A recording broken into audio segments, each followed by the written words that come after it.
The Bureau of Hearings and Appeals, also known as BHA, is the Department of Public Welfare entity charged with conducting administrative hearings and timely adjudicating appeals filed in accordance with state and federal regulations. BHA's jurisdiction is vast.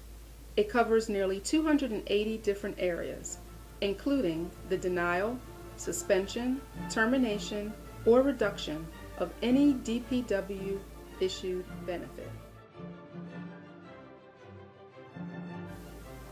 The Bureau receives thousands of appeals each year. In 2010 alone, we received over 79,000 appeals.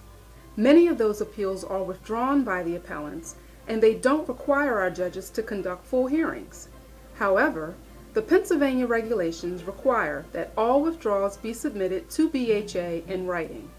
If the Bureau does not receive the written withdrawal from the appellant, we have to schedule the appeal for hearing. The scheduling requires a significant amount of human resources. Clerical staff is needed to create scheduling packets, mail the hearing notices, and manage the list for the judges.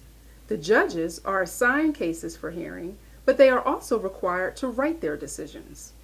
The decisions, also known as adjudications, are expected to be completed within a certain number of calendar days. Our failure to adhere to such timeliness mandates may trigger financial penalties. Therefore, from an administrative perspective, it is important for BHA to process the appeals quickly and efficiently. In an attempt to diminish the need for hearings, the Program Office made an effort to reach out to the appellants in order to bring about a non-hearing resolution. The efforts by the Program Office were successful.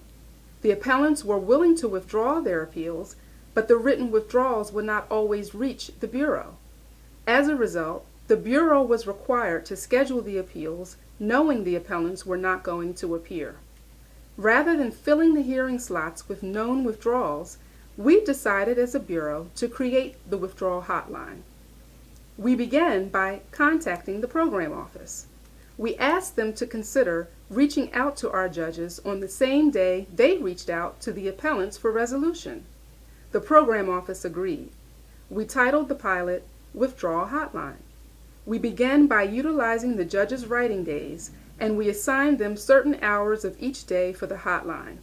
The Program Office would phone the judge with both parties present, and the judge would record the withdrawal of the appellant by making an official record. This concept allowed us to place the withdrawal on the record in lieu of the written withdrawal.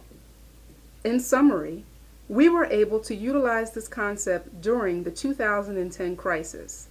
However, by 2011, we decided to implement this concept on a more permanent basis. Every year, our appeals continue to grow. Initially, we were forced to deal with a very specific crisis, but the continual increase of appeals demands creativity. Resources are limited, state budgets are lean, and BHA now knows that we can process our appeals creatively. Therefore, the hotline's creation allows us to avoid having to schedule appeals for cases that are withdrawn and no longer require a hearing, maintain timeliness for the Bureau, and remain legally compliant with departmental regulations. In our opinion, the use of technology as we dispense due process is the very essence of the Withdrawal Hotline.